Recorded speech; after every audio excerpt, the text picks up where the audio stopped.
Hey there, Film Buds. Welcome back to the Film Buds podcast. I'm your host, Paul. And I'm Lauren. And this week is episode 207, and we are continuing on with our Oscar History Week. Before we get into our reviews of today's films, which are from the 40s and 50s, dear, what have you thought sort of the journey from our first film, a silent film in 1927, to now?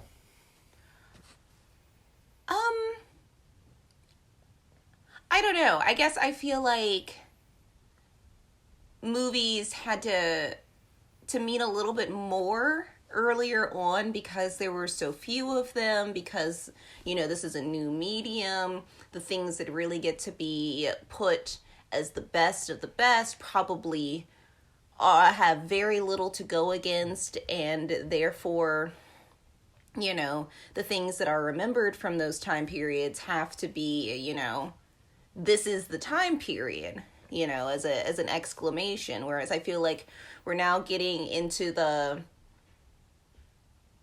plethora, every generation we get more and more used to this as a medium, and therefore I think that it starts to get a little bit more bogged down, a little harder for something to really shine. And I feel like from the first two generations to now, we've really gotten a little bit more cozy in the idea of making a film.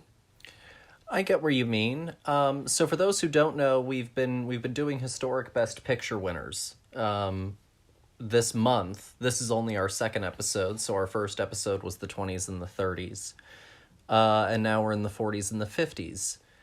It's interesting because, I've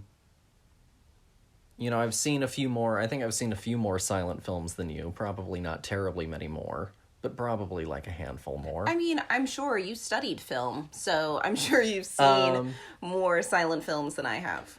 So what's so interesting is film goes on this very interesting, sort of trajectory where film for a long time was like a working man's medium in metropolitan areas. Blue collar people went to the movies because you paid a nickel or a quarter or what have you, and you got to go in and watch a movie, whereas theater sort of remained the highbrow, mark, the golden standard of where you went for art. I feel like you could probably still say that today, especially considering how much more expensive ticket prices are for theater than they are for movies, even to this day. But, I'd say that it's a little iffy on whether or not you're really getting the art that you were getting back in the day nowadays. And that's also why, early film poached a lot of playwrights. From New York out to LA and things like that, was to kind of bring some of that class and sophistication and that veneer to the whole thing. No, yeah, I think that with this new generation, we've definitely stepped further away from that. And so, because, again, like I said, the medium isn't new anymore. We've now been making films for, at the latter part of this, 30 years. Yeah. So we've got this. We've figured it out. We've cracked our knuckles and really sunk on into this thing. Well, and from our first film in 1927, silent film, which did feature, when it was released theatrically, some of the first wide shots, and then when it was re-released in 29, had certain sound effects and music that was played on a record. Then into the talkies in the 30s. In the 40s-ish is when the first TV is made. But then by the time that you hit the 50s is when TVs are really being produced, because even though TV was made in the 40s, the main entertainment form for people at home was also still radio, because a lot of the production means at the time in the US didn't really make TVs because everything for a lot of the 40s was going to the war effort. And so it wasn't until the 50s that you really start to then have TV making people go, well, I'm not going to go out. See, I was thinking, being me, completely forget about the war on a regular basis. I was thinking it was like, it's like an Xbox or a PlayStation is today. It's only if you're willing to front the money for it and pay the upcharge. Yeah, and it was expensive for sure. Yeah, because of the rarity of the item. I was just assuming that, the working class just literally couldn't afford the ticket for it. Mm-hmm. Well, and, early TVs also were definitely a status symbol because also you needed to have the space for an early TV. The early TVs were probably about the size of our dresser next door. For a TV screen that was probably about 10 inches.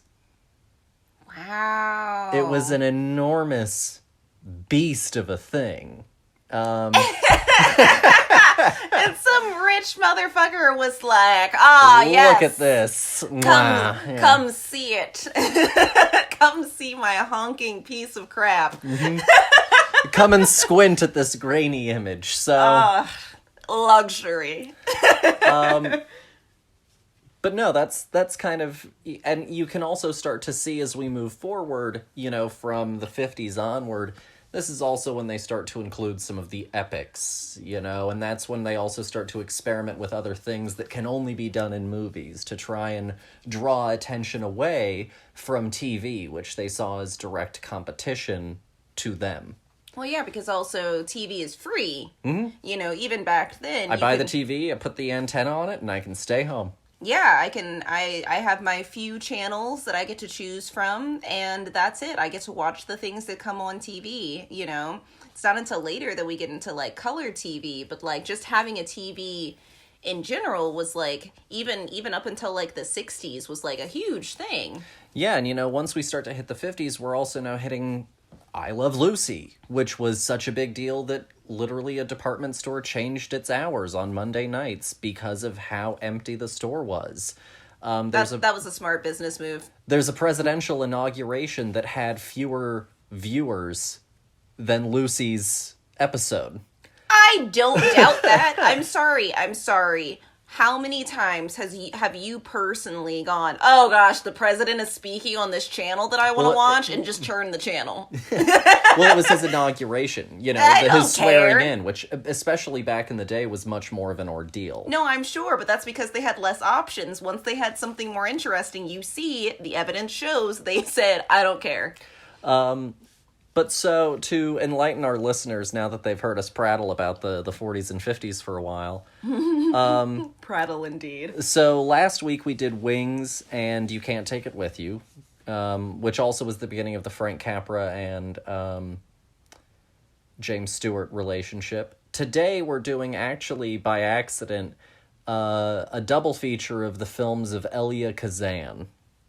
And so our first film is from 1947, called Gentleman's Agreement. And then our second film is from 1954, called On the Waterfront. And On the Waterfront was one of 3 films that were an Elia Kazan and Marlon Brando partnership. Oh, okay. Had you seen either of these or heard of these before we decided to do these? Nope, not a lick. Okay. Not even a little bit. I had heard of them, and I had definitely seen, the infamous clip from On the Waterfront. Growing up, I would watch things like AFI's 101, greatest movies and stuff like that. And yeah, I watch the Oscars regularly and all sorts of film retrospectives on TV. And so, I saw that I could have been a contender clip, all of the time growing up. That's the only thing I feel like people remembered from this movie. They were like, it won an Oscar. But again, these are movies that I had never scene. And actually, really, the overall like filmography of Elia Kazan is not one that I had seen terribly many of. It's again one of those things where I think most of the films he made, I saw like more clips from them. Like Streetcar Named Desire. I saw Brando in the rain, Stella. That Again, kind another of one of those scenes where the scene because like they forced it down your throat in school or wherever, and that's it. The actual whole picture gets lost to the dust covered shelves. But that one scene. No, absolutely. And so this was interesting. I always love old film because I don't think it's as alien as everyone likes to make it seem, and I think that a lot of times people can be like, older films are so much better, but I think that you can still find, like, old bad movies. I think the thing is, older bad movies didn't really get picked up and moved through time. There are some out there that I think aren't as good as some of the truly good ones that got picked up and moved through, but it's also a little bit of cultural taste. Someone grew up watching It's a Wonderful Life. And therefore... And decided that they loved It's a Wonderful Life and wanted to keep It's a Wonderful Life alive, kind of a thing. I thought you were going to go down a different rabbit hole with that thought of, it being a different time period and therefore... yada yada. I was thinking in a more approachable sense of like characters and like their problems. Everybody thinks of like old movies being so stuffy and being like, oh, it's old, so therefore I can never connect with these characters and their problems. How is that problem relatable to me now? Whereas like I love watching old films because if anything it for me connects us even more as humans, getting to feel the same kind of struggles, maybe not in the literal exact way, but like everybody, has job struggles, has love struggles, has time struggles, there's war, there's impoverishment and all of these other things that you can definitely relate to. Sure, they don't have, cell phones or computers in a lot of these things, but they have their own version of these things, and I think that at the end of the day, I find it more humanizing to realize that we're just kind of in a giant loop. We may have modernized the machinery that we're using or how we live our lives, but at the end of the day, we're not doing anything different than what they were doing, in the 50s or even in the 1900s or further back. It's just a matter of it's still that human. It's the human condition itself. Yes. Watching an old movie, whether it be a silent movie, a movie from the 30s, a movie from the 70s, it's ultimately in a certain context as alien to you now as the world of The Witcher or the world of Game of Thrones or the world of Star Trek. And so going to your point, if the human condition of the narrative lands, then any alien aspect should sort of automatically be overridden. Yeah. If that makes sense. No, yeah, I may have to auto-correct my mind to this time period, but for the most part, especially like with last week's episode, with us talking about, oh gosh, now I can't remember the name of it. You Can't Take It With You? You Can't Take It With You, yes, with, this idea of, the rich not understanding that their money isn't all it's cracked up to be. That's such a relatable thing even nowadays, realizing that there are people, there are real people around us, not just, and money isn't all it's cracked up to money be. Has a cost. Yeah, these are life lessons that are universal and transcend not only cultural boundaries, but also time itself. No, absolutely.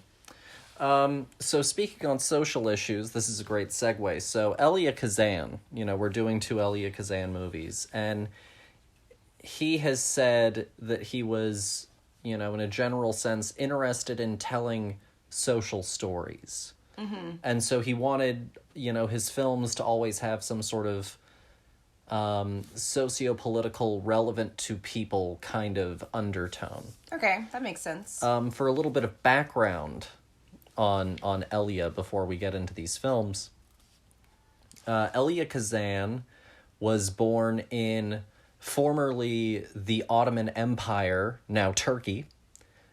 He was born in it when it was the Ottoman Empire. He was born in 1909, I believe. Was he alive for the transition? Yeah. Okay, I mean, I don't know when it transitioned. No, not at all. That's a history lesson for a different time. Okay, cool. But he only was there from 1909 until 1913. He was the child of Greek parents, and then they immigrated to America. He went to Williams College and the Yale School of Drama. Oh. And he graduated and then started acting professionally. And by 1932, he had formed the group theater, or he had joined the group theater, and then, by 1932, he and some people went and founded, or got together, and by 1947, they founded the Actor Studio. The Actor Studio? Mm-hmm. Wow, okay.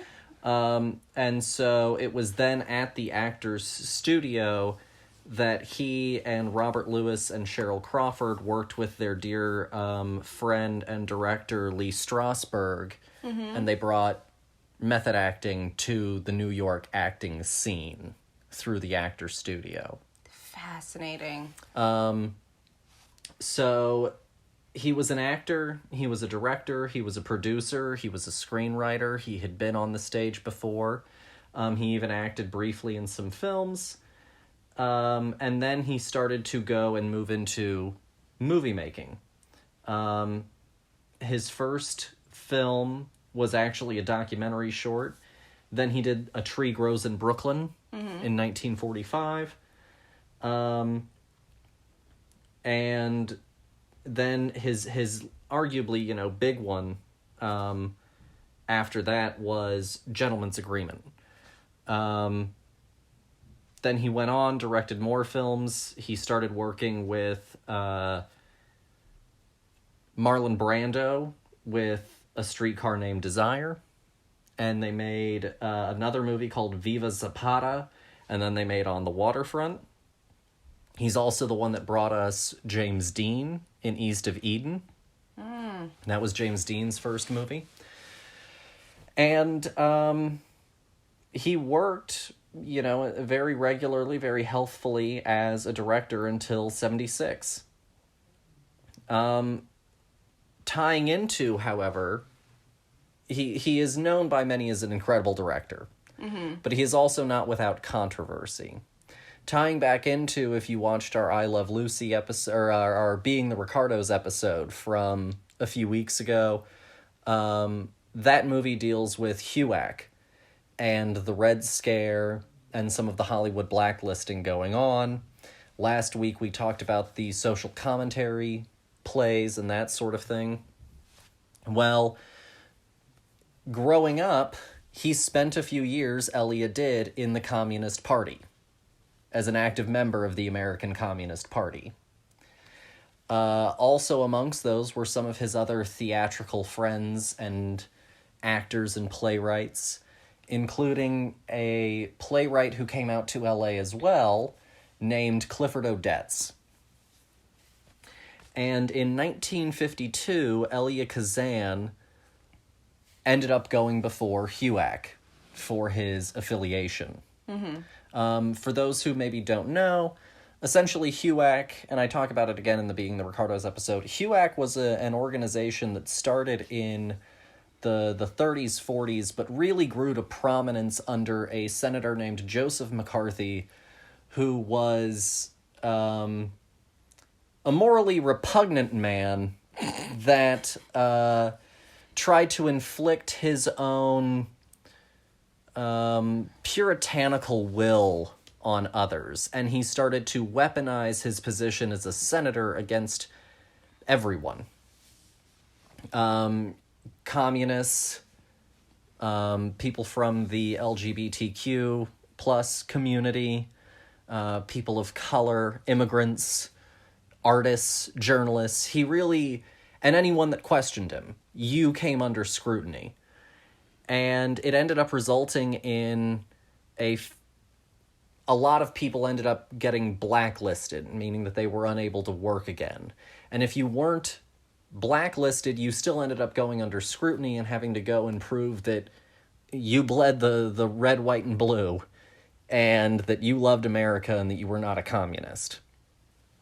The easiest way to do that was to name names. To go up and be like, I was a communist, but I'm not a communist anymore, and here are some communists that you can talk to. And Elia Kazan ended up going and naming names, which led to a few people being blacklisted, one of which was the social conscience playwright Clifford Odets. And he ended up working a little bit again, but he was never able to work again in Hollywood. He was physically accosted by people when he went back to New York. And a lot of people were very upset and personally hurt, and some people were also career-wise hurt by his going forward and naming names. And a lot of people were named. It wasn't just HUAC. There was also this thing called The Red Channels, which was this book that listed like over 100 people that were either communist or allegedly communist, but some of them were affiliated with that list because they were a part of civil rights groups. Some of the famous people who were in the Red Channels include the actor Uta Hagen, who was also a teacher, Orson Welles. If I'm not mistaken, let me try and find him.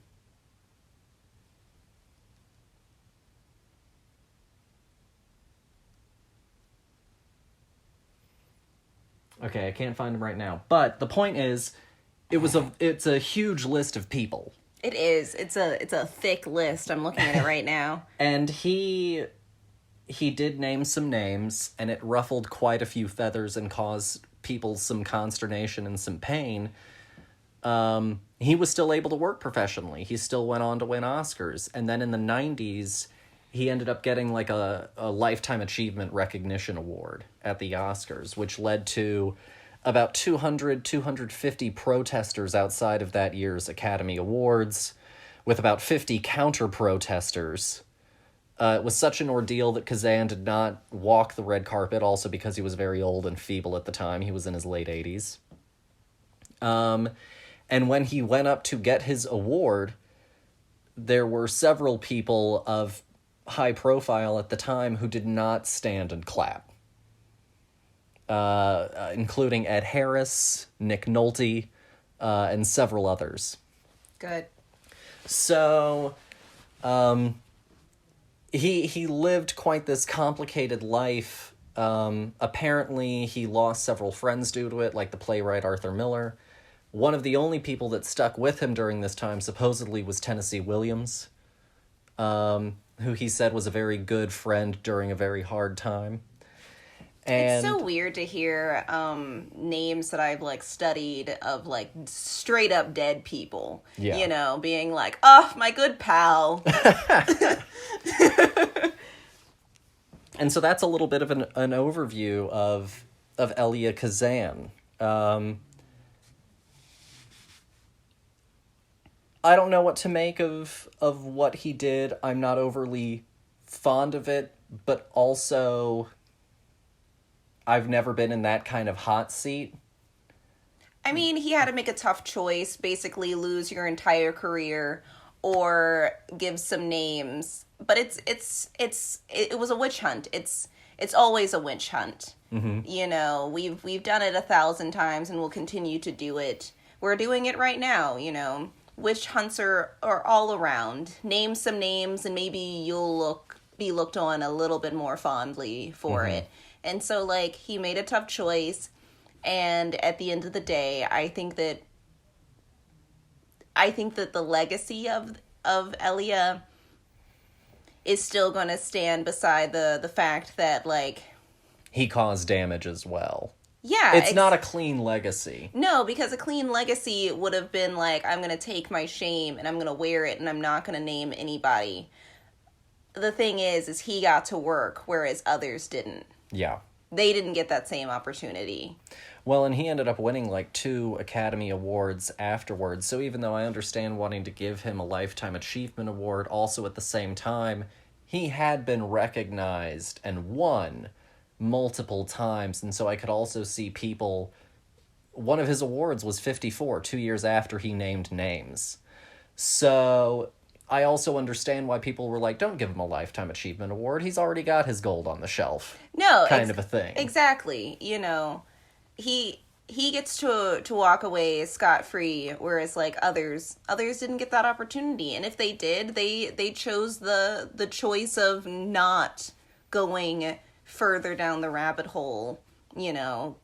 Well, and like Dalton Trumbo was still able to work, but several of the movies that he wrote then had to go and be given to someone else and a different name slapped on them, and some of those people won awards for his work or were nominated for awards for his work while he didn't get recognized until over a decade later.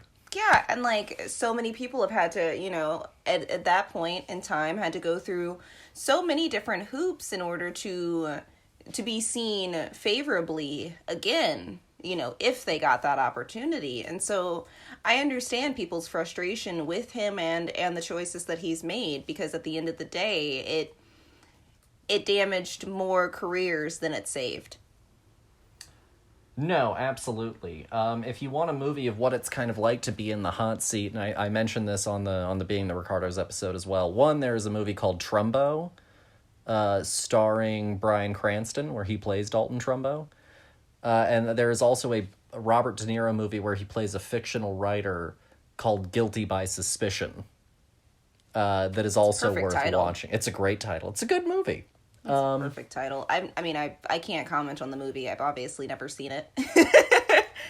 But now with all of that behind us, I guess now is as good a time as any to jump into our first movie, Gentleman's Agreement. And we have a clip, so take a listen. Do it to him before he does it to you. What do you want? Your gun.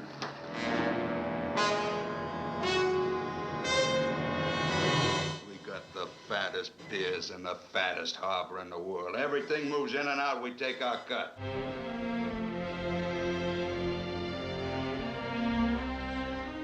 Come on, I better get you home. There's too many guys around here with only one thing in their mind. Am I gonna see you again? So that was Gentleman's Agreement from 1947. As I mentioned, it is directed by Elia Kazan. It is written by Moss Hart, and Elia Kazan did a revision. Moss Hart wrote the screenplay of last week's film, You Can't Take It With You. He was one of the 2 screenwriters. Copy, okay. And it is based on a novel of the same title by Laura Z. Hobson. The premise is a reporter pretends to be Jewish in order to cover a story on anti-Semitism and personally discovers the true depths of bigotry and hatred. And it stars Gregory Peck, Celeste Holm, John Garfield, Anne Revere, Jane Wyatt, and Dean Stockwell. And Dear, why don't you go ahead and take us off? They've listened to me yammer for a while now. Okay.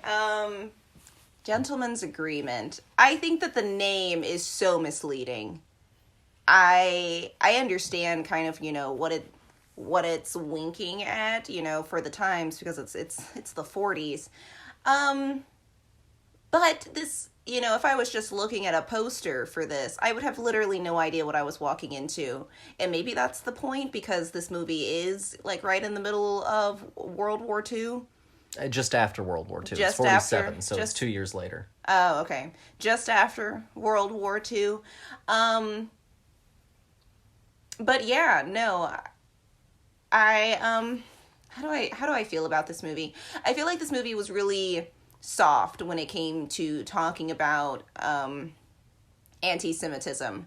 And again, maybe that's because of the times, but it really felt like you could get the blue collar version of this, or you can get the rich people's version of anti-Semitism, the I didn't know that my neighbor hated the Jews version of this. And I don't know, I guess I felt like this movie wasted a lot of time where it could have really been something fantastic, something really like opinionated and like, no, this is wrong. And like it did do that, but it also never showed anything really at all. It was the worst thing that we get is his child coming home crying after the kids bully him about being Jewish. And I think that that's all well and good, but like this movie really just like, I don't know, for me, it just didn't have a lot of backbone for it to be a movie about why this is wrong. No, I think that's all really fair. First of all, I would like to also just say that the plot description sounds like you're about to watch someone put on a bad prosthetic nose and a yarmulke, and like it could easily be horribly offensive. Like when you read, I think, the plot synopsis and think about also the fact that it's a movie from the 40s. Oh, yeah, It sounds like it opens up the doorway to, Andy Rooney terrible Asian impersonation from Breakfast at Tiffany's kind of approach, but for a Jewish person. Thankfully, let me start out by saying it doesn't do that. He literally just goes, well, there's nothing about me that says that I'm not Jewish, because Jewish people just look like people, so I'm just going to go around and start telling people that I'm Jewish casually in conversation and see what happens. Quote unquote casually. He'll just like randomly like say it. He'll be like, well, I'm Jewish, so. And then just like wait to see the room react. No, literally. So this was Gregory Peck's 8th film. Gregory Peck is a phenomenal actor. Let me start out by saying I think that there are tremendous performances throughout. The movie for me is a little bit slow.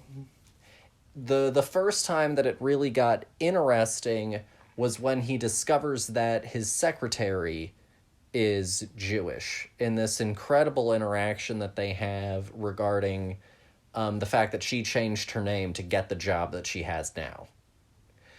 And I think that it's from that moment onward, I was a little bit more like, okay, go on.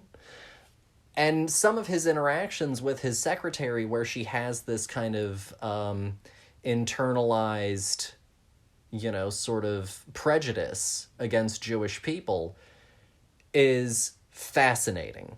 And they're some of my favorite scenes in the movie. And his scenes with his friend, who is Jewish, are some of my favorite scenes in the movie. The John Garfield character, Dave Goldman.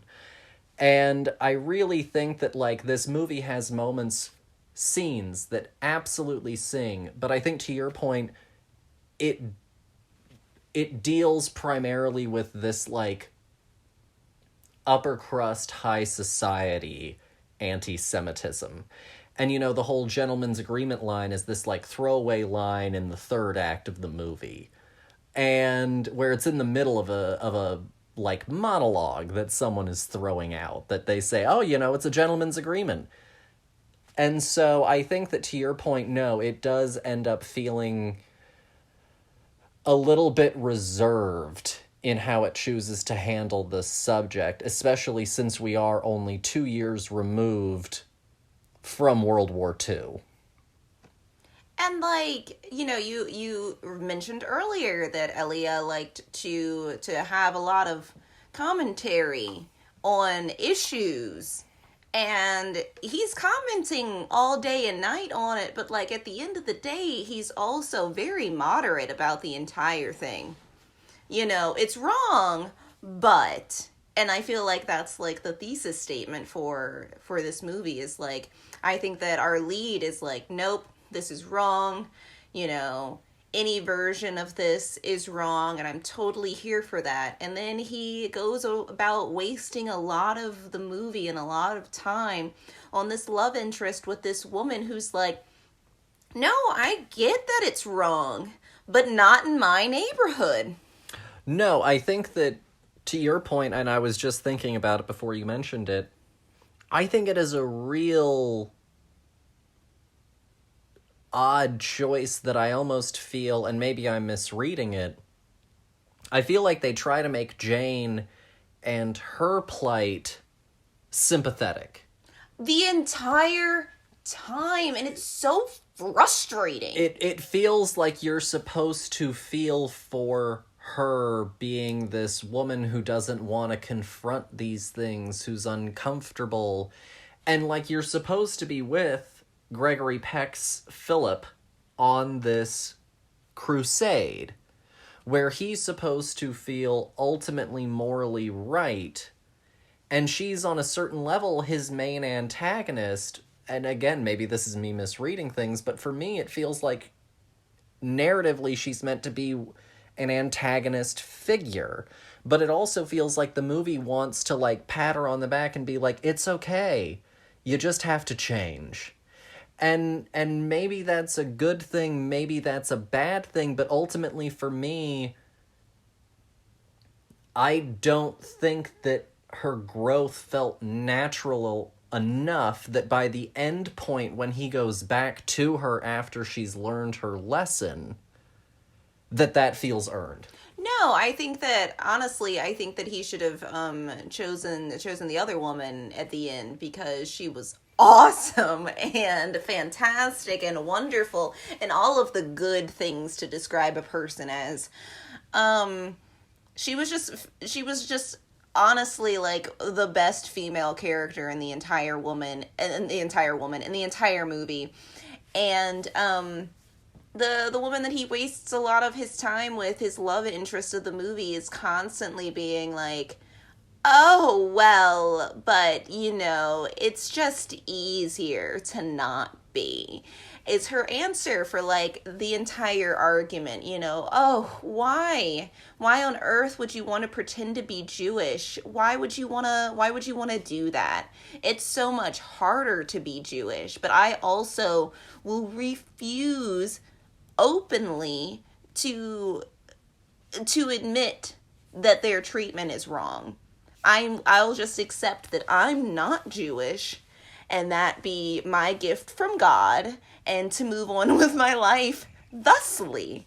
And it's just, it drives me up a wall, because, like, at the end of the day, if you are not willing to put an active, put your fucking your piece on the board and be an active player in the game of life, then you are not alive. Then you are not here, and you need to sit in the corner and shut the fuck up and get out of the way and let people who are actively doing things do them. Whether it's hate or it's progress, just get out of the way, because honestly, at the end of the day, you're like a car on the street that's not moving. What is your purpose here? And it just drives me up a wall. And I agree with you. I think that this entire movie is constantly trying to make her, like, sympathetic.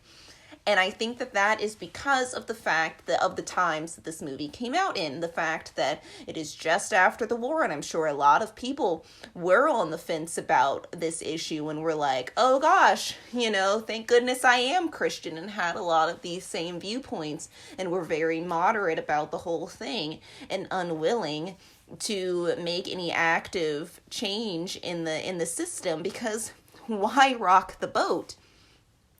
But for the purposes of this film, it's an entire waste of time.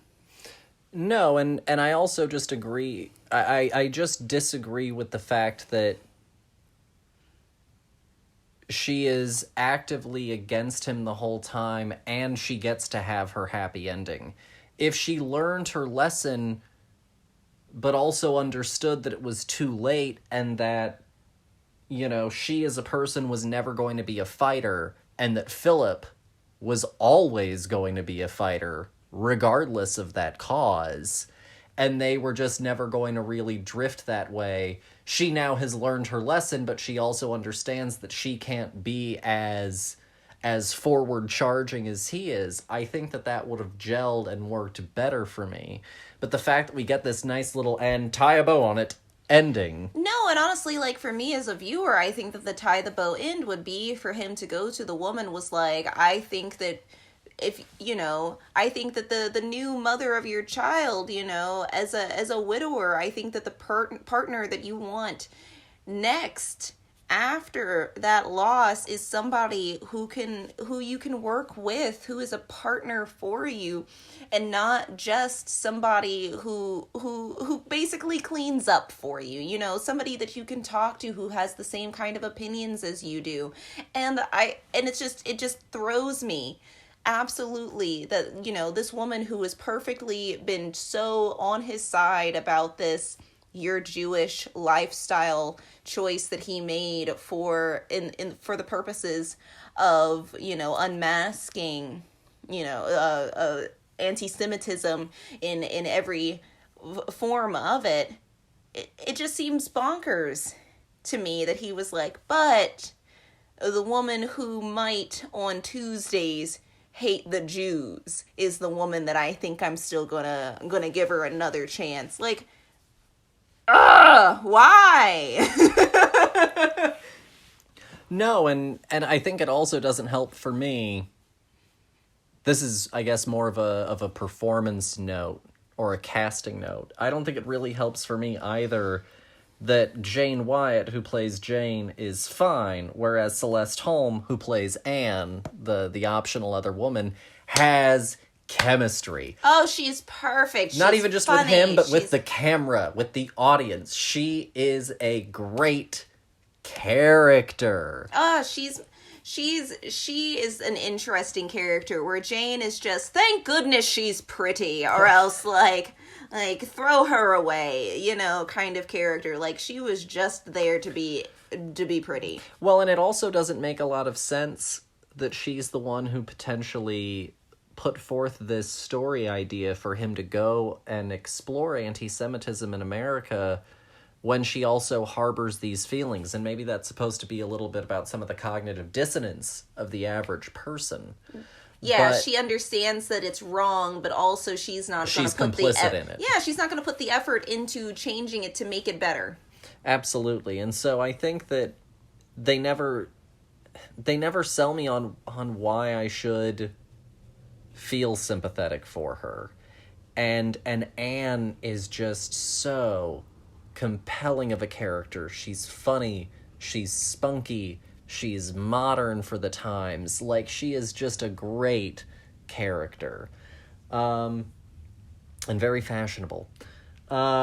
She's absolutely fantastic. Like, it was a wrong choice at the end of the day for a movie that's about why you shouldn't be anti-Semitic, for the end line of it to be, but give them another chance. Yeah. Overall, and I think the other thing that I find odd is that, and maybe it's because it's a book adaptation, and maybe the book that it's adapting from wasn't after World War II, or was even maybe potentially before World War II. But I think the fact that we never address, in any kind of way, World War II is also another really odd choice that they make, especially since his best friend is a Jewish veteran. And so if it's after World War II, there's really only one option of what war he served in. And so I think that it's so odd that we also just never address anti-Semitism in America, especially in the context of the freshness of World War II. No, yes, you're completely right. This movie, what war? The entire time. Dave is just a veteran. He's just been stationed somewhere, and he's finally back now. We're in a parallel adjacent universe where there is anti-Semitism, but Hitler who? we've never heard of him here.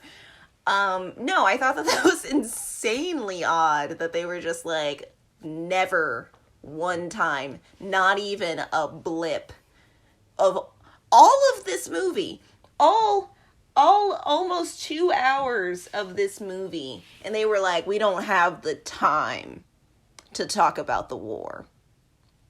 Not even a second. And honestly, again, I think that this movie wasted a lot of time on, like, I think that it's completely of the times thing to do to be like, but it has to be about a love interest, you know?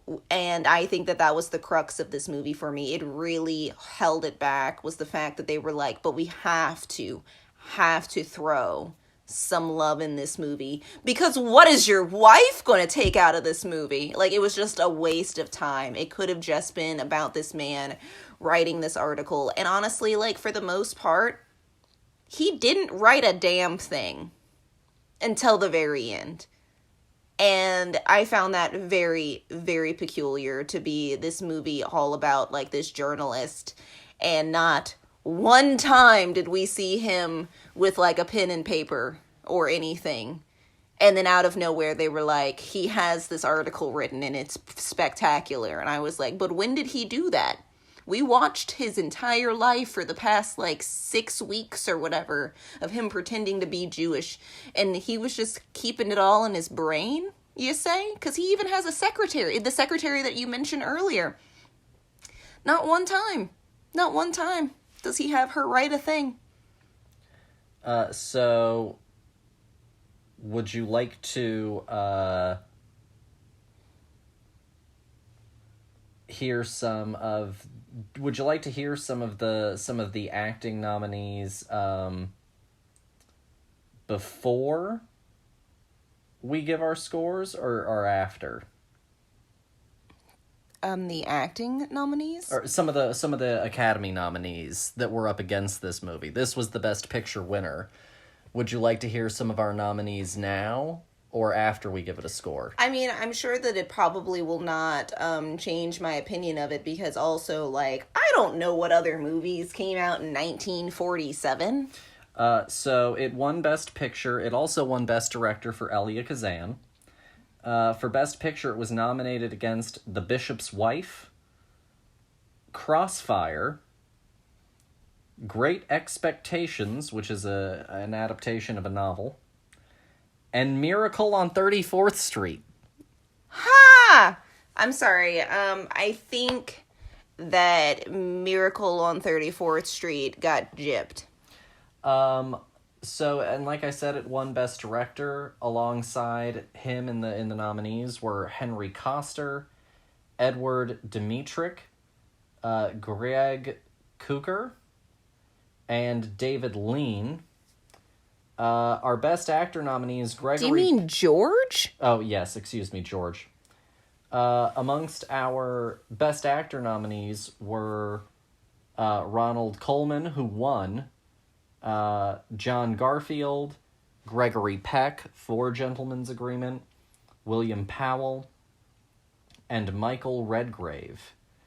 Our Best Actress included Loretta Young, who was our winner, Joan Crawford, Dorothy McGuire for Gentleman's Agreement, Susan Hayward, and Rosalind Russell. Interestingly enough, I won't go too much further than that, Best Screenplay went to Miracle on 34th Street as an adaptation, but Best Original Screenplay went to The Bachelor and the Bobby Soxer, which I've never heard of before in my life. I mean, it really just rolls off the tongue, honestly. What's interesting is this is also back at a point in time where you had color and black and white film at the same time, and so you have best art direction and set decoration black and white, and best art decoration, set decoration, color. And you also have best cinematography black and white, and best cinematography color. Well, I mean, I guess we're looking at this in, like, you know, the future times when what's black and white where. Yeah. But, like, if that's just your everyday, of course they would have a category for it, because I'm sure somebody was like, well, we can't judge them the same. Yeah, you know, you do a set design and a costume design different in black and white than you do in color. Yeah, because it's going to read different, yada, yada, et cetera, et cetera. But I thought that was a fun little... Film science. A fun little tidbit. So, dear, if you had to rate it out of 5, what would you give Gentleman's Agreement? I'm gonna give it a 3. Right in the middle of the pack. Like, I think that this movie could have been better, should have been better, but chose to just hit as moderately as its opinion about anti-Semitism. I think that's pretty fair. I'll give it a 3 as well. Strong performances, interesting ideas, some really standout scenes. Shot kind of plainly, and also sometimes I really noticed how strangely lacking in music it was. But, again, that's not necessarily a ding against it, but just something that I wanted to throw out as a final note. But yeah, it didn't reach as far as it could have. And it's good, but not great. And honestly, I think that that's really telling, considering the movie that of the list of movies presented for this year, the one that is truly remembered of the times is not Gentleman's Agreement, but Miracle on 34th. So I think that that's pretty fitting on, like, how this movie stood up to the test of time, that, like, even though, almost 100 years later, we don't remember it. It's not a part of the American psyche. Which is a shame also, because theoretically its messaging has some relevancy, but could be more relevant and could dig deeper, because anti-Semitism is still a problem today. It's almost like this movie should have taken a bigger bite back in the 40s, and then we wouldn't have actually been still having this problem, instead of people getting a pat on the back for being maybe a little bit racist. No, I see where you're at. It needed to go further, for sure. It pulls back too much. I think that it should have gone as far as You Can't Take It With You did with its opinions about the rich. Yeah, honestly. Moving on, I suppose, we can now jump only a few years later. We had been jumping by, like, decades. Now we're only going by about 7 years, to On the Waterfront. And we have a clip, so take a listen. When Laura Z. Hobson's great story, Gentleman's Agreement, first appeared serially in Cosmopolitan magazine, its 20 million readers were startled at its daring. As a book, Gentleman's Agreement still leads all bestseller lists month after month. No story of the last decade has hit the literary world with such terrific impact. The author has deftly treated a taboo topic to give it excitement, exhilaration, and entertainment. And now, as a motion picture, Gentleman's Agreement is accorded the highest honor a picture can be given. Here we see its producer, Darryl F. Zanuck, receiving the Academy Award for the Best Picture of the Year. That was On the Waterfront from 1954. The premise is an ex-prize fighter turned Jersey longshoreman struggles to stand up to his corrupt union bosses, including his older brother, as he starts to connect with the grieving sister of one of the syndicate's victims. It is directed, as I mentioned before, by Elia Kazan. Screenplay by Bud Schulberg. Starring Marlon Brando, Lee J. Cobb, Carl Malden, Rod Steiger, and Eva Marie Saint. I guess since you did the last one, I'll do this one. So, for a little bit of historical background, don't worry, I promise it's actually short.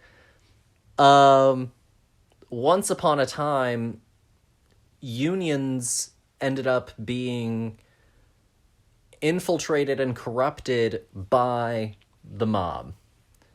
And that was largely due to, when they say the syndicate, they mean the crime syndicate, the only one that really existed in Jersey and New York at the time, the mob.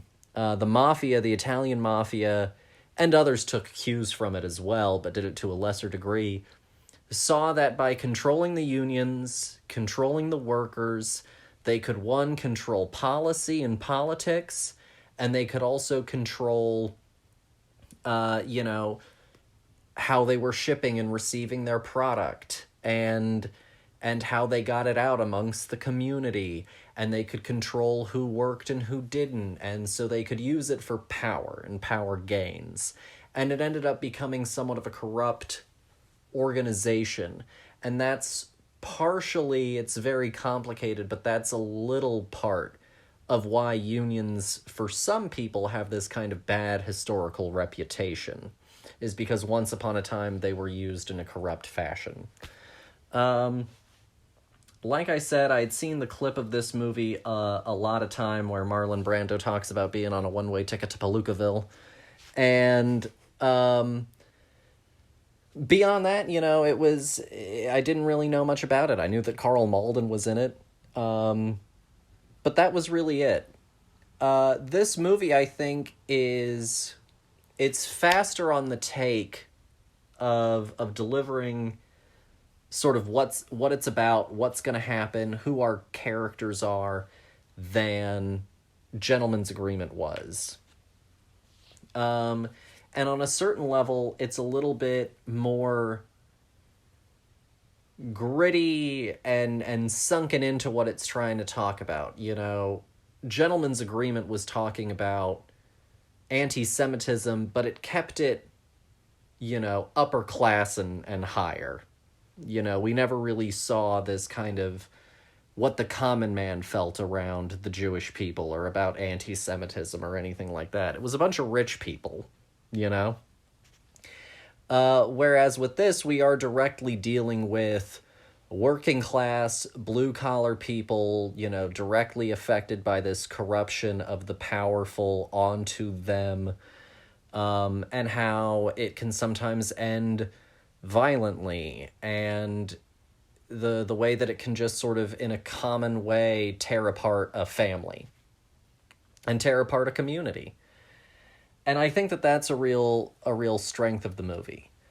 I think ultimately, though, it has the same sort of problem as Gentleman's Agreement of not really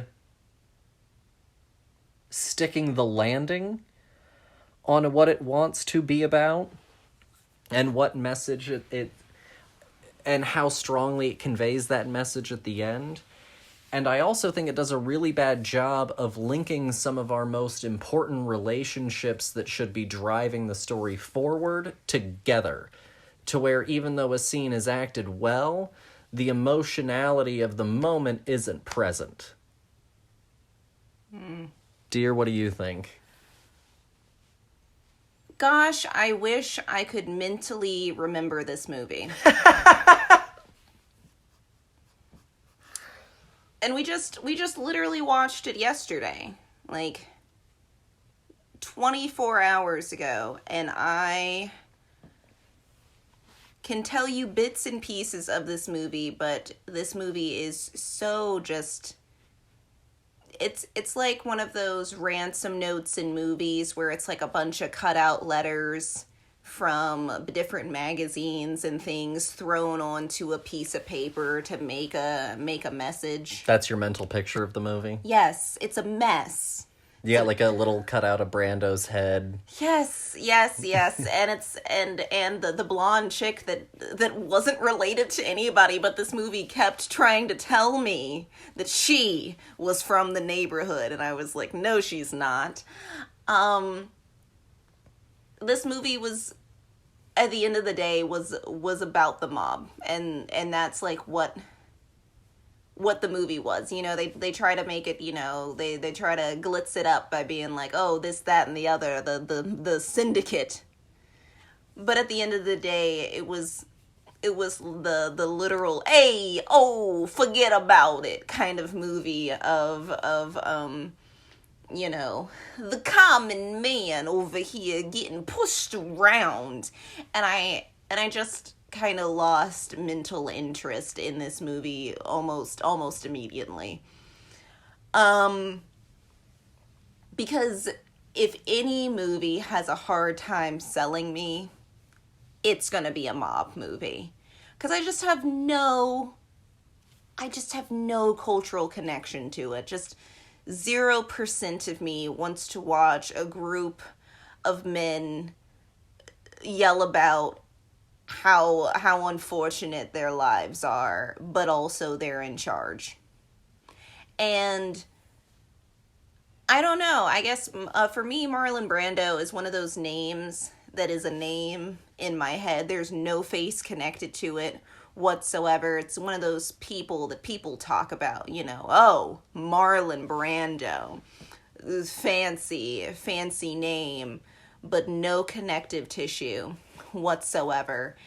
And finally getting a face with the name, I have to wonder, what is it that other people got stuck with? You know what I mean? Like, what is his legacy in their minds? And, you know, I don't know if, for me, the name of legend lived up to this performance.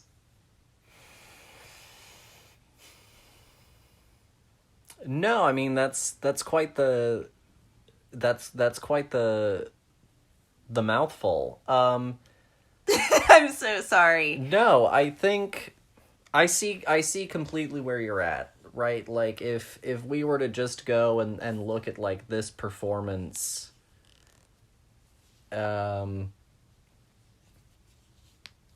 you know, who are you? Who are these characters? And you know, like, and I haven't seen all of A Streetcar Named Desire, but like both his character in On the Waterfront and Streetcar Named Desire are kind of idiot, brute, New England scumbags on a certain level, you know what I mean?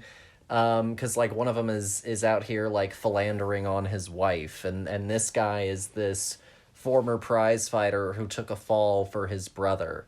But I think that also goes back to the fact that this character isn't given enough substantial things to make him empathetic to the audience. He's performing the character with a depth that the script simply is not providing. Yes. You want to like his character. Yes. But his character isn't written in such a way that you should like him. Other than the fact that you should. That he's our lead. And I feel like that about, like, almost every person that's presented in this movie is, like, in theory, I'm supposed to feel X about this person, but instead, I'm getting Y. And it just... And I think on a certain level, the movie is hampered by its runtime. Father Barry is another character that we should really want to care about, and I do like Father Barry probably best out of everyone. Yes. But I still would have liked to have seen more. And I think the fact that this movie is only an hour 48 ends up actually being a hindrance, because, again, some of these emotional beats we never get connected. The Brando speech is his big speech to his brother, who was the one that told him to take the fall in the fight that ruined his boxing career, who just pulled a gun on him. That's a lot. And so the fact that the movie is so short and that we never really see him and his brother Charlie interact in the context of them being essentially not just brothers, but boss and underling inside of this corrupt system that at the same time, you know, as much as it is corrupt and eats away at their soul, is also the thing that is keeping them safe, is keeping them clothed and fed. You know, we never really get how this dynamic plays out between them, what their dynamic really has been. And so I think, and then we also never really earn, again, but beyond the chemistry of the two actors, we never earn the romantic relationship between him and Edie. You know, we're told that we should like them, and I think as actors they have chemistry, but it never.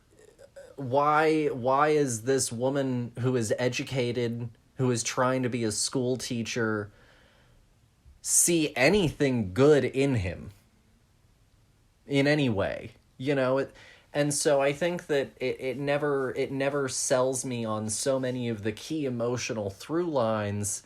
I think the social commentary is here for sure, but I don't think that it gives me enough of the emotional through lines to land it at the end. I think that, I guess my opinion of Elia, dear Elia Kazan, from this endeavor is he likes to waste a lot of unnecessary time just on whatever. And it's usually an unnecessary love interest that is extremely unnecessary in the most literal sense. And then just like on random jibber jabber from characters that these conversations aren't really meant to go anywhere or do anything. And the plot is 3 streets over, but we're over here and we're doing this. And we've got time for this. We've got a lot of time for this. And then we get to the plot again and we're fucking 5-10 pages ahead and you're like, I don't know what I missed, but it was clearly more important. Like the rush of the courtroom drama. Yes! Yes! And I just what are we doing in this?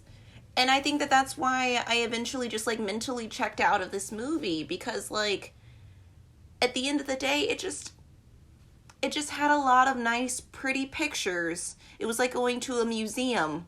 But instead of it being like, it was like, but we spent most of our time, instead of looking at the art, on the journey in between the art.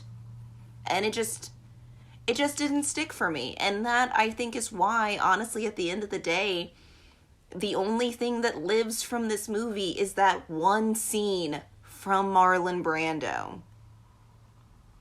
It's literally the best part that I can't remember. And I think that says a lot about this movie for me. And, like, I think that the stereotype that old movies are boring is because old movies like to waste a lot of time. And I think that this is, for me, an old movie that was boring. No, I think that's totally fair.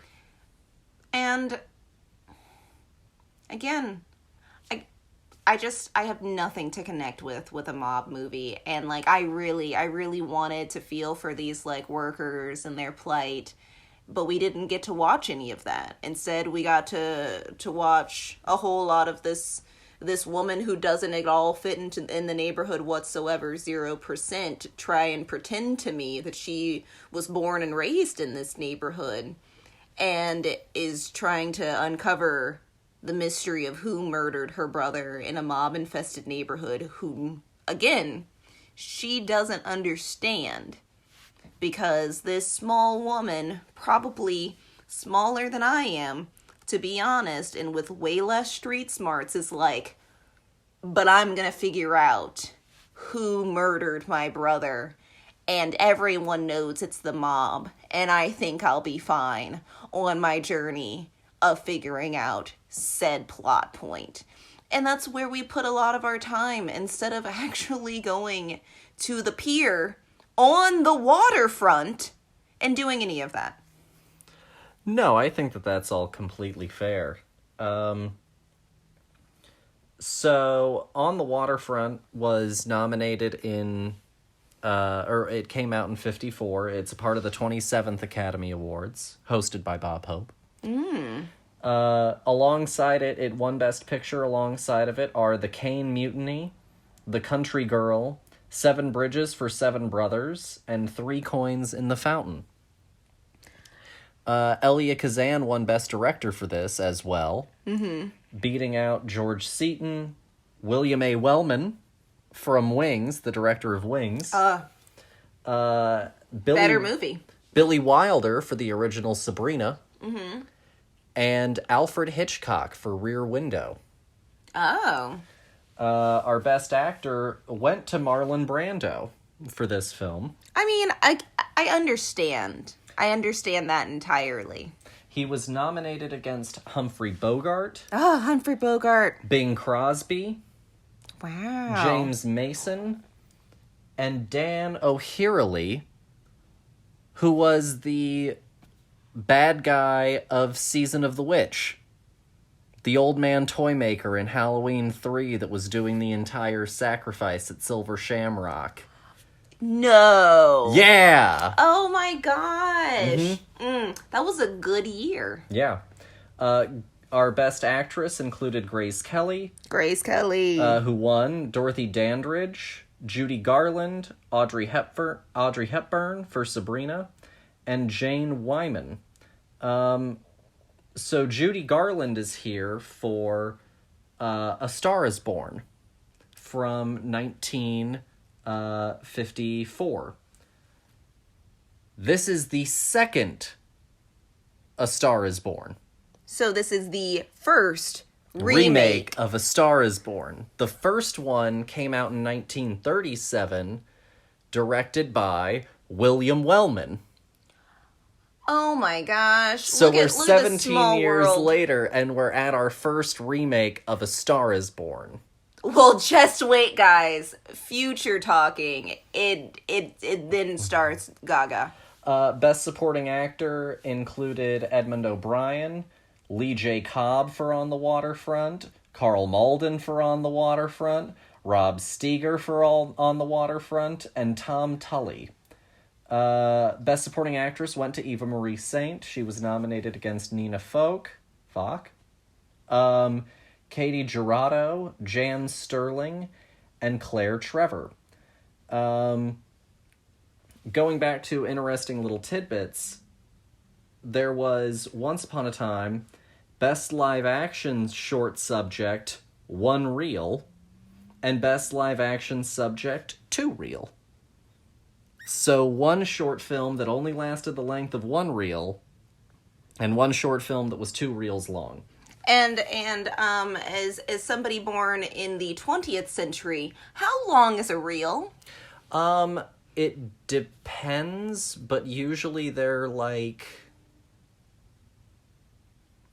I'm gonna say around like 15 or so minutes, maybe a little bit longer than that. 'Cause like a big movie like On the Waterfront would have probably been like 4 to 5 reels.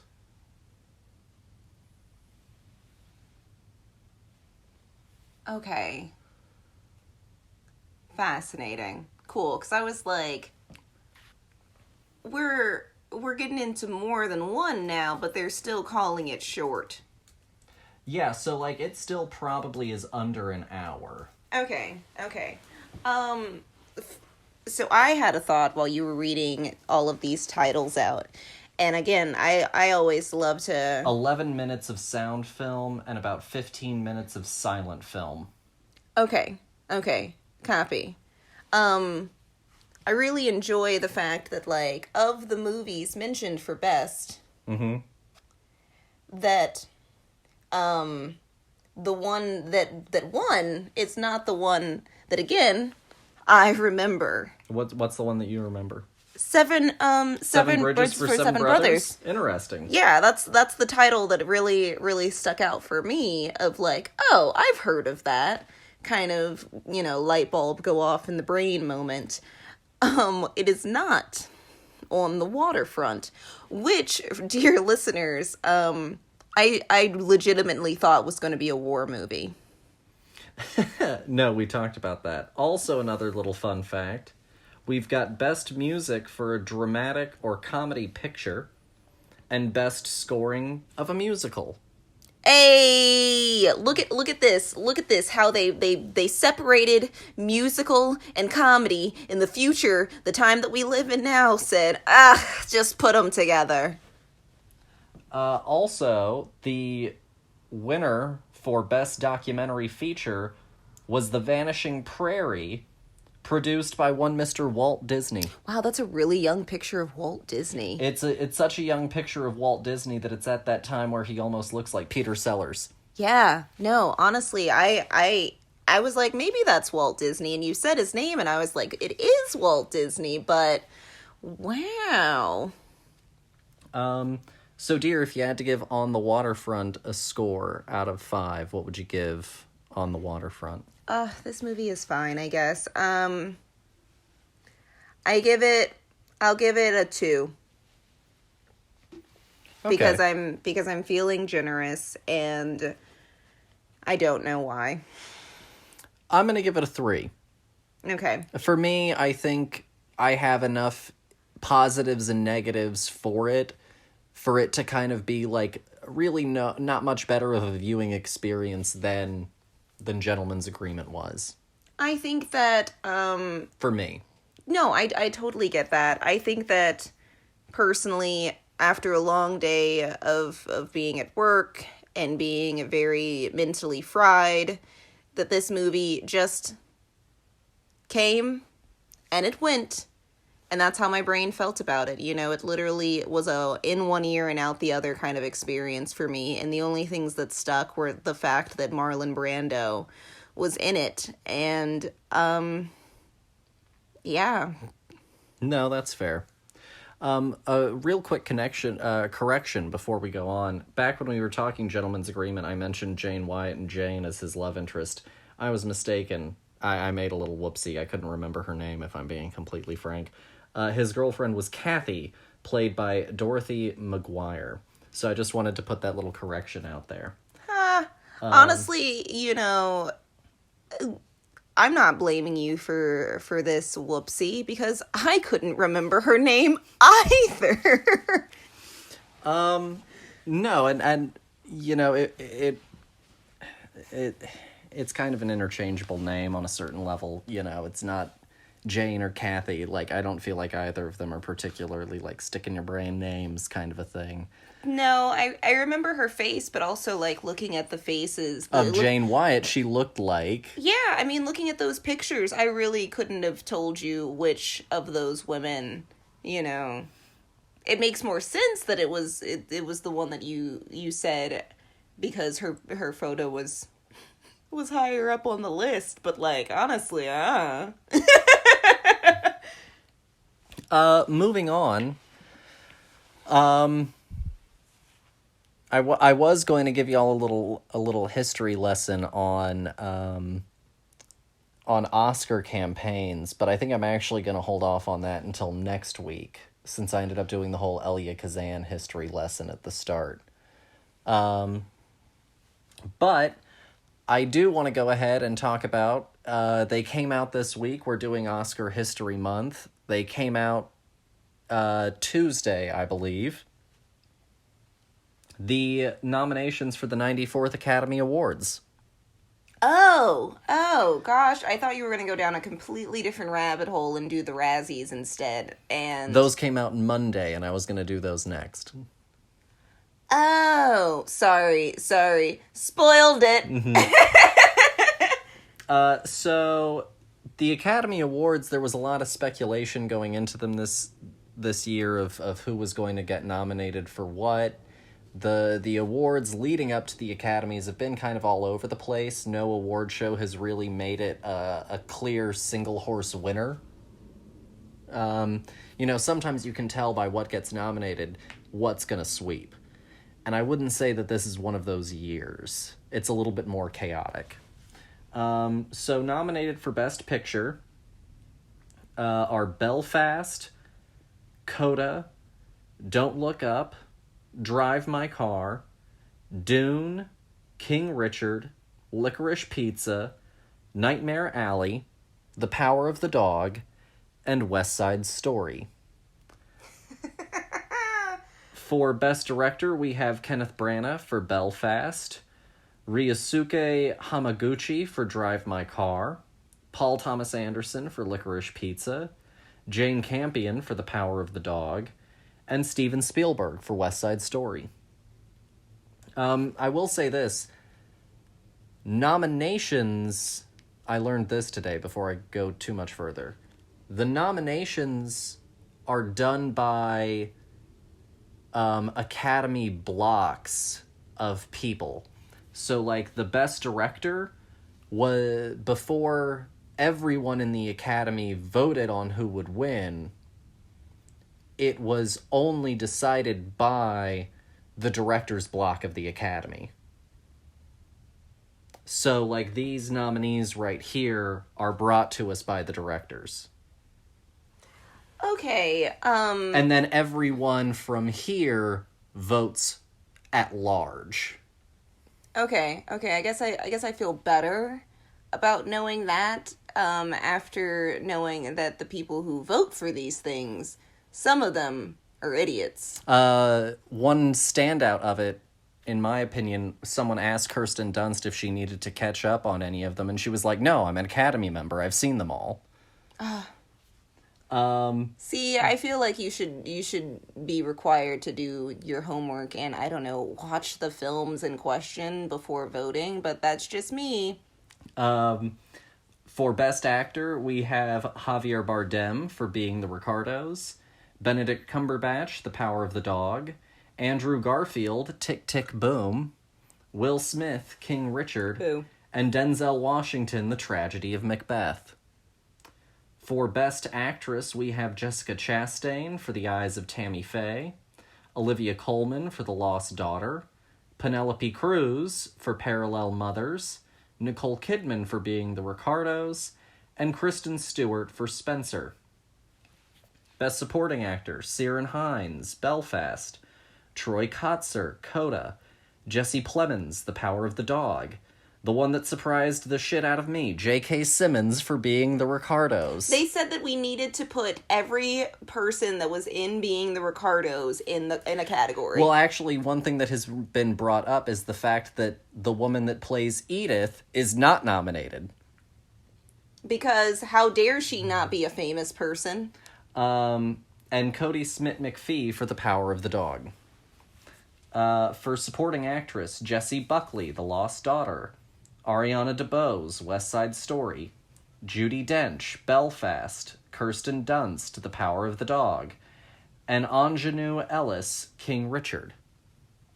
Wait, this person's name is literally Anjanou? I'm assuming that that is the pronunciation.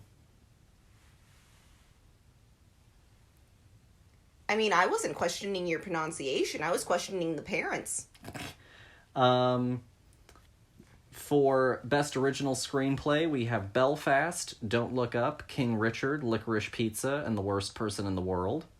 For Best Adapted Screenplay, we have Coda, Drive My Car, Dune, The Lost Daughter, and The Power of the Dog. And then I won't go too much further, but I will give you all the nominees for Best Animated Feature Film. Encanto, Flea, Luca, The Mitchells vs. the Machines, Woo! and Raya and the Last Dragon. Eh. Overall, I think they're all right. Academy Awards, and we'll talk about this next week, have more at play than just the merit of the films. You know, it's not just movies come out, people see them, people vote on them, just sort of purely of good intention and of good heart. There is a process into how you get nominated, and we'll talk about it, like I said, next week. But if you ever have seen like a for your consideration billboard or a full page in Hollywood Reporter that says for your consideration, you're looking at a marketing campaign that has been cobbled together to make sure that people are aware of that movie, particularly people who vote in the Academy Awards. It's a popularity contest. And so there are definitely some movies that I would have liked to have seen nominated. I understand why they didn't, for things like Best Picture, but like The Green Knight for me is one that should have been nominated for makeup. The Suicide Squad is one for me that should have been nominated for visual effects and probably costume design. There are a few surprises for me in terms of the acting categories.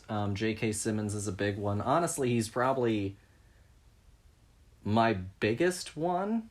And I love J.K. Simmons, but of all the parts that I've ever seen J.K. Simmons play, this is like the coziest one for him. This was easy. Well, that's why he was the best at it.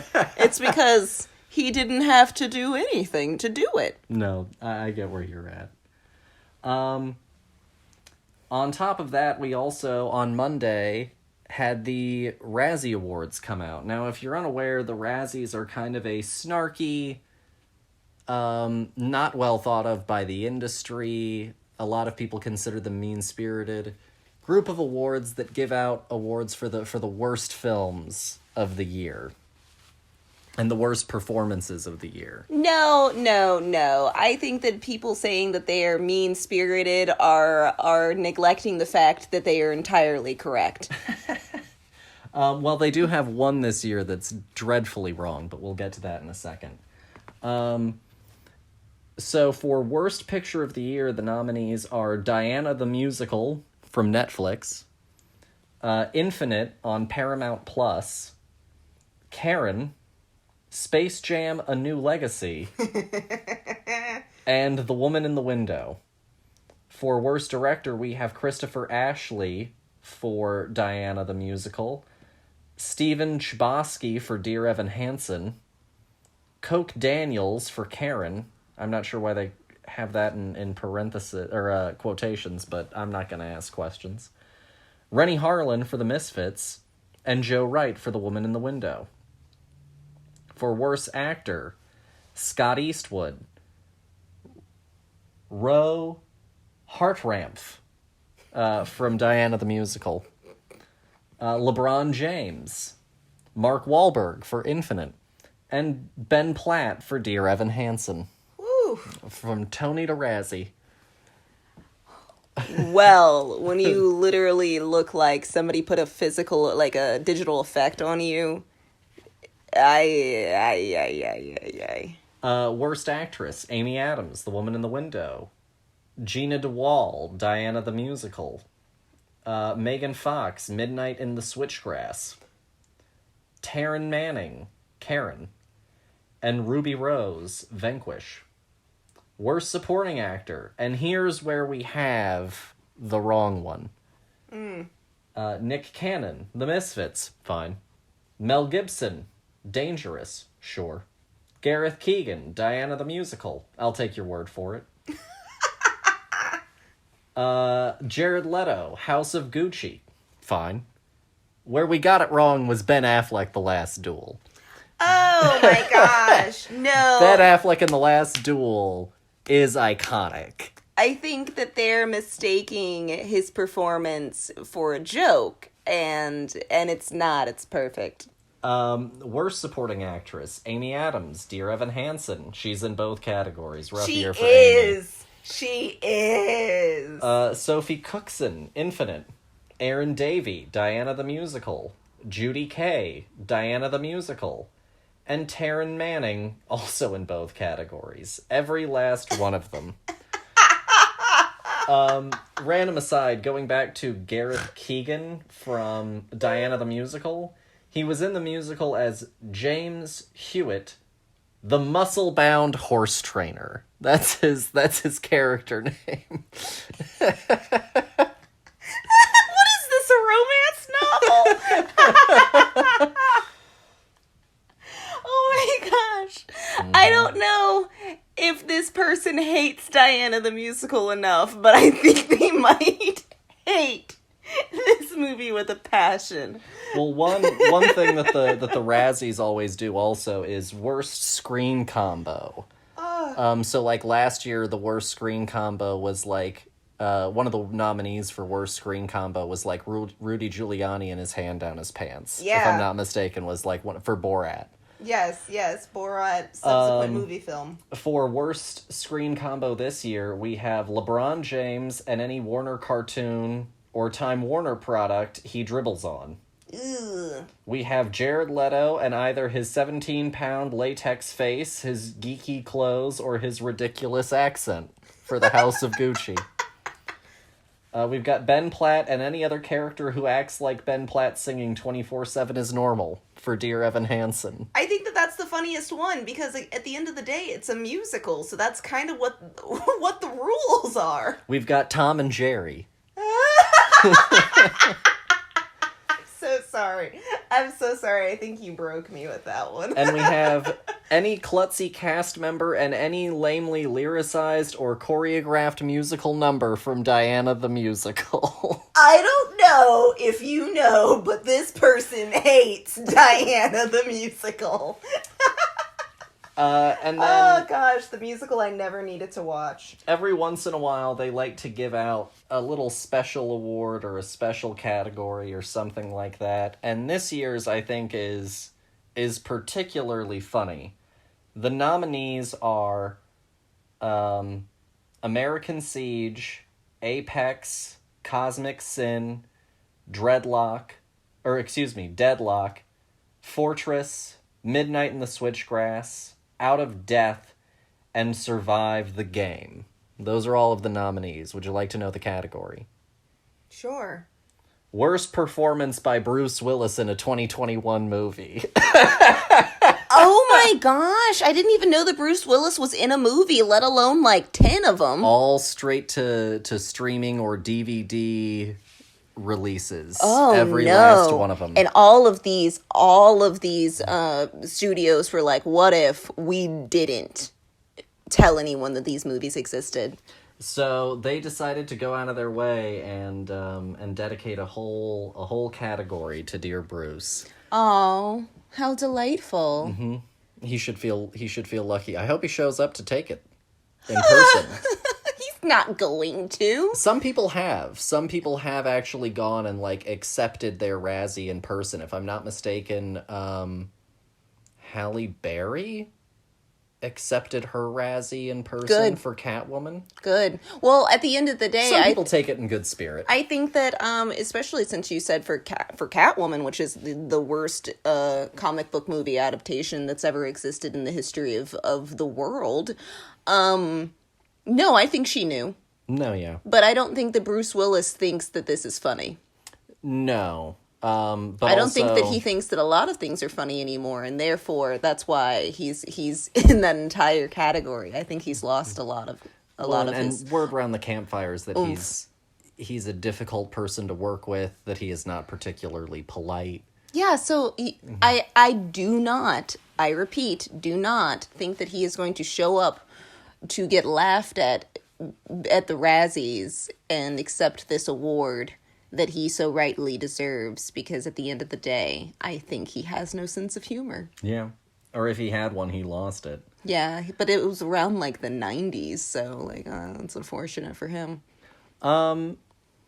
That's pretty much all that we have as far as what we've been watching. The only thing that we've seen lately beyond the first two episodes of Reacher, the first one episode of Reacher. Yeah, we only watched the one because they were like almost an hour long. Mm-hmm. Which is good. I like it so far. No, yeah. The only other thing that we've seen beyond that is Scream, the new one, the 2022 film, 5 Cream if you're in the know. If you don't know, now you know, Mr. President. Which I thought was good. I've got my Letterboxd review of it posted, so if you're curious, I can post my Letterboxd link, and you can go and give that a look. Do some reading. Yeah, it's not a bad write-up. I'm pretty happy with it. But But it was all right. It's not my favorite of the Scream films, but I think I still like it more than, like, Scream 3. I think I probably like it about as much as 2 or 4.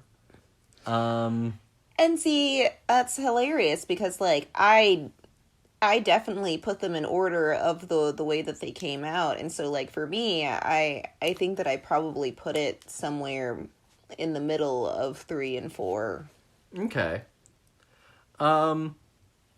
But overall, I think that that first Scream was lightning in a bottle, and it is hard to recreate that magic again. Let alone do it 4 more times. Well, and also the formula itself, the joke of Scream is to talk about movies and the process of making movies and watching movies and content. And this one is all about the fact that it is a reboot. Yeah. And yeah, I just, I don't know if the jokes were funny. And I will be honest, I'm not sure how well another one is going to do. And they've already announced that they're doing a Scream 6 now. Oh. And so I'm really not sure how well this is going to continue. Well, again. I was hoping that this was the end of it, but now if they're making more of them, I think that this might be a dead man walking. Yeah. I liked this a lot. I wanted to like it more, but there being sequels on the horizon, or at least a sequel on the horizon, does make me a little bit trepidatious. Well, because I don't think that at the end of the day, I don't think that the ideas are as fresh as other reboots have been. Yeah. Of other, horror icons. No, for sure. I think that that's pretty fair. Oh my gosh, I forgot all about his mother in that movie. That woman was perfect. Gentleman's Agreement had some issues for me, but at the end of the day, you were right. The acting really saves that thing.